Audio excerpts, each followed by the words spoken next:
What's the most disturbing piece of audio there is? Jim Jones talking into a microphone while HIS followers poison their children. The 911 call of the woman whose chimp was eating her friend's face. The 911 call of the lady stuck in her car in a flood and the operator is so unhelpful, she ends up drowning on the other end of the phone. This one is accompanied by video, but the reaction of a man whose wife gets killed when a brick flees off the back of a truck they were driving behind on a highway and came through their windshield. Audio was captured by their dash cam, one of those things you can't unhear. I'd venture that the Toolbox Killer's audio recording of them torturing and raping Shirley Ledford is probably pretty high up on the list. It has never been released to the public, or leaked, but there does exist the full transcript online. That 911 call from the guy trapped in one of the Twin Towers. The 911 call of Loretta Picard, a disabled elderly woman who died in a house fire. She was physically unable to get out of the house on her own. There were firefighters outside her house, but due to a miscommunication, they thought the house was empty. On the call, you hear the woman talking as the fire gets worse and she gets closer to death. Jared from Subway talking about how he likes kids who come from bad homes because they are easier to manipulate into having X.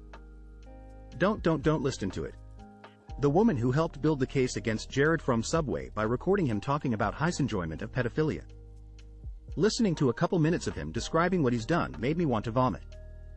The process of getting this stuff on tape wrecked the woman's mental health, and it's easy to see why. The weepy-voiced killer. He killed women, completely mutilated them and proceeded to call the police while crying about what happened and how he can't stop himself. Then he'd hang up and do it again. The 911 call from the attack of Travis the chimpanzee.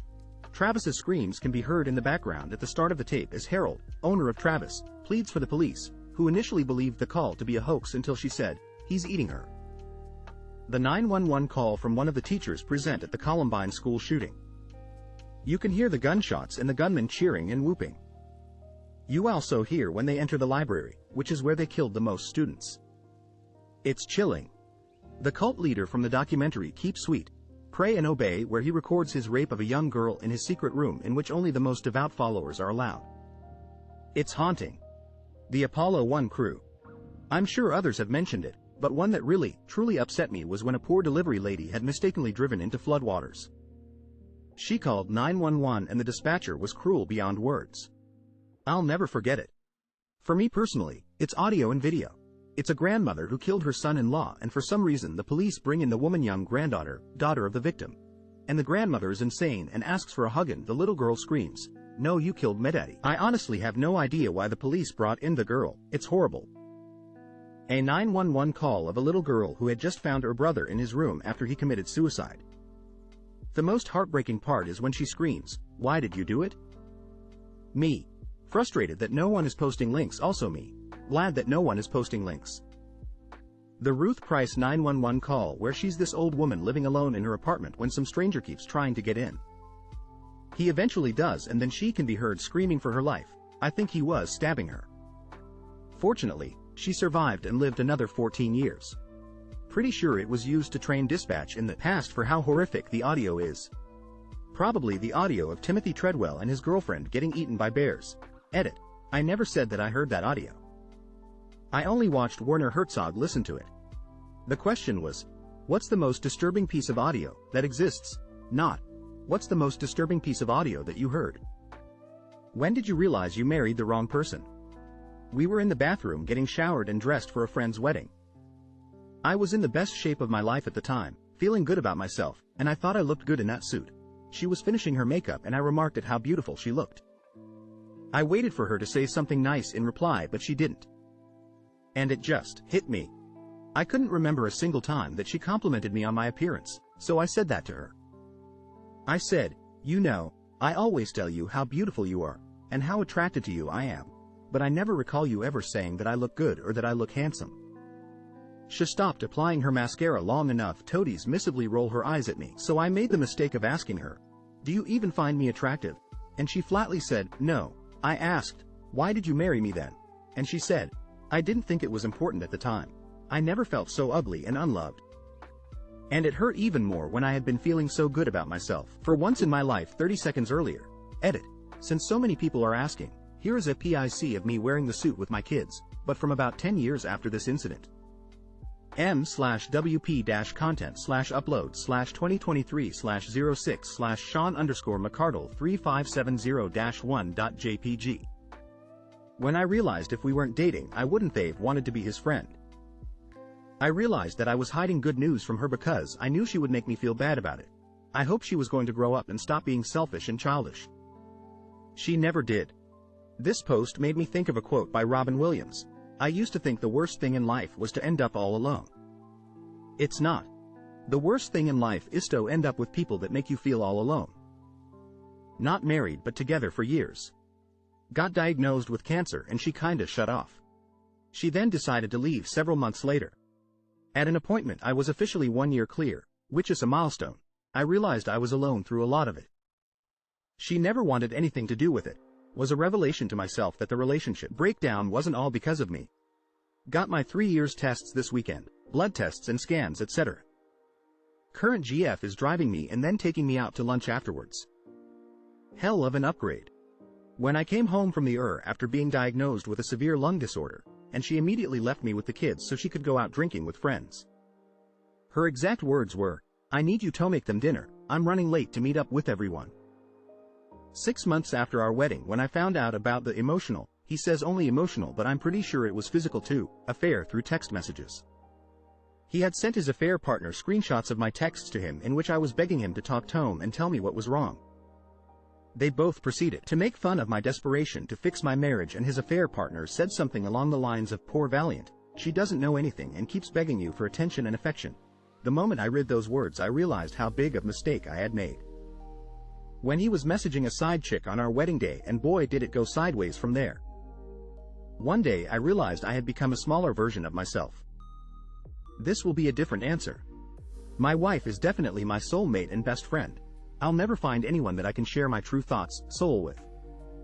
She's everything I want in a mental partner. We complete each other in that regard. Sexuality-wise, it's not the best match. Did I marry my best friend? Definitely. Was that a mistake? I don't know. After the kid was born. Total shift. Turns out only I wanted to be a parent.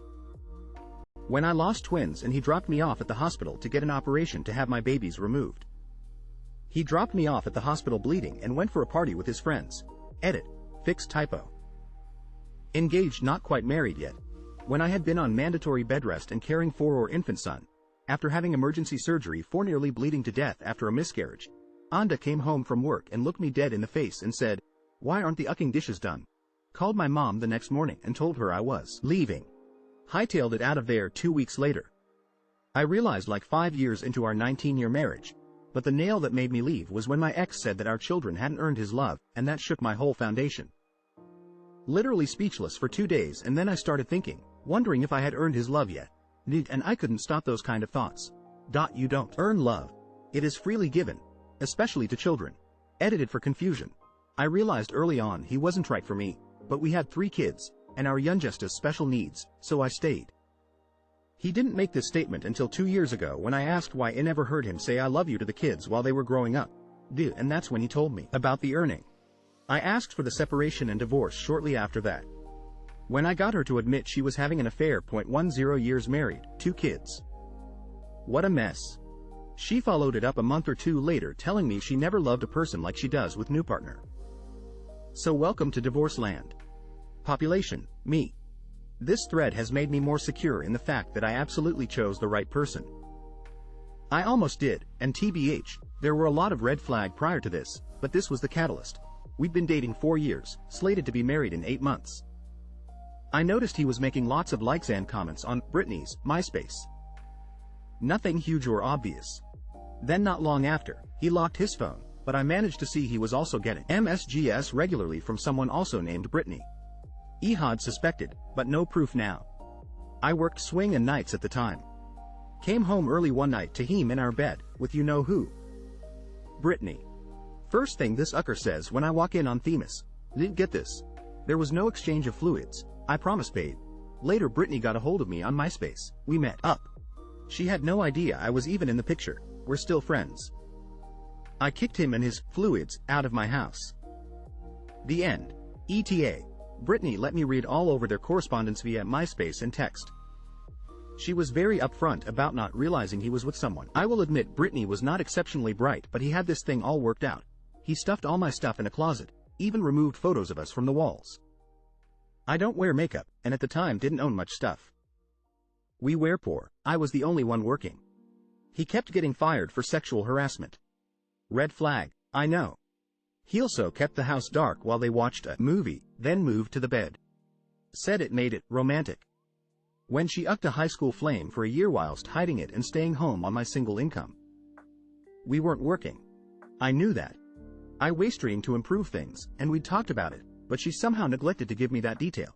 I'm not angry that she didn't love me. But UCK, just tell me.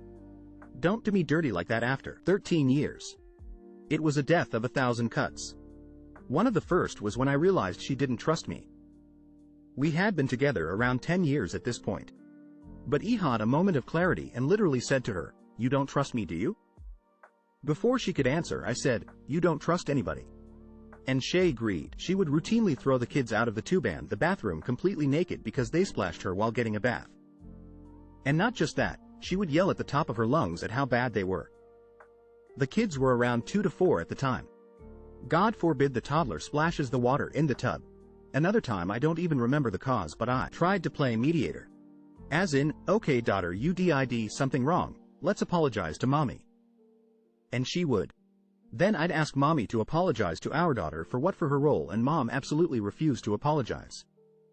I've known this lady more than 20 years and I've never heard her apologize. Literally never. The final straw was when one of our kids wanted a hug goodnight before bedtime. She locked herself in her bedroom and refused the hug because she had hugged them earlier in the day.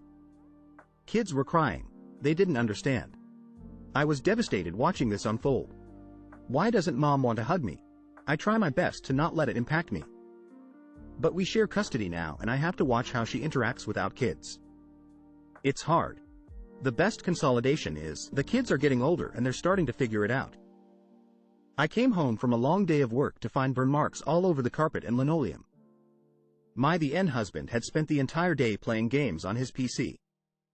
While doing so, he had been ignoring our puppy, who had managed to somehow get a hold of a phone battery, bite through it, and cause a small fire. Thankfully, the dog wasn't injured. This event, on top of finding out shortly before he had been lying about going to community college for almost a year, was the turning point where my feelings died. On the wedding day, she spent a fortune on unnecessary things, and I knew I'd be the one fitting the bill on the credit card she ran up. So I told her no more. She said she wanted an ice cream vendor there. We already had 2 dessert bars. Told her it was not needed. She fought me on it but finally agreed. Wedding day comes. I'm standing with my groomsmen. In comes the ice cream truck. Knew right then, sadly. Was engaged, not married. 3-year international relationship.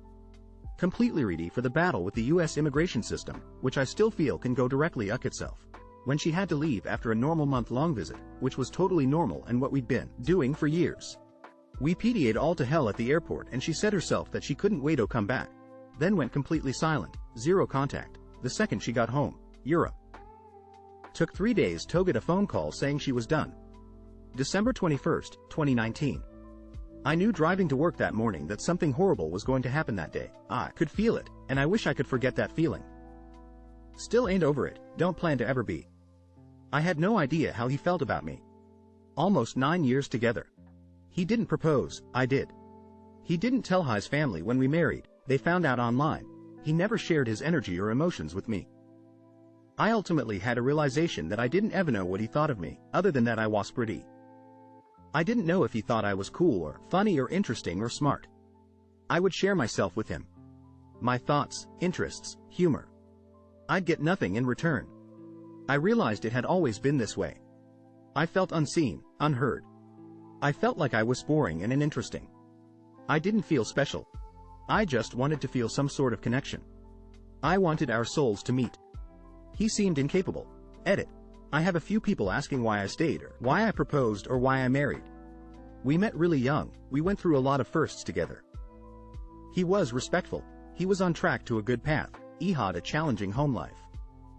Although he was emotionally absent, he was secure and I never had felt security before. I waited on her hand and foot. Every night, brought her a tea. Checked every room to make sure there were no intruders, went to the store for her if she wanted a snack, etc. One day I was really sick with the flu and asked if she'd get me a Gatorade from the store.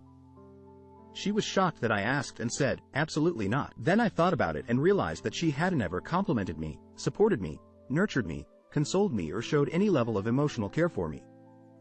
I knew at that moment that she never would. All she did was complain that I didn't do enough for her. It took me a while, but I realized I was in an abusive relationship. The worst part is I tried to make it work, still, after all that, and it was her that pushed me away because she wanted to move to Portland, but it was also because I didn't make enough money at the time. It was actually almost immediately after getting married. Our relationship had taken a nosedive as soon as we moved in together. But after we got married, while we were in Greece on our honeymoon, he absolutely lost his mind on me in public. I had wanted to go see a beach on the island that is supposed to be one of the most beautiful in the world, so we tried to catch the bus, but it never came. He screamed at me, telling me he hated traveling with me and how could I ruin his vacation like this. Then we walked to the beach nearby. Anda went swimming with his two friends who he insisted come with us on the trip. I was too stunned and humiliated to do anything except sit on a beach chair and cry.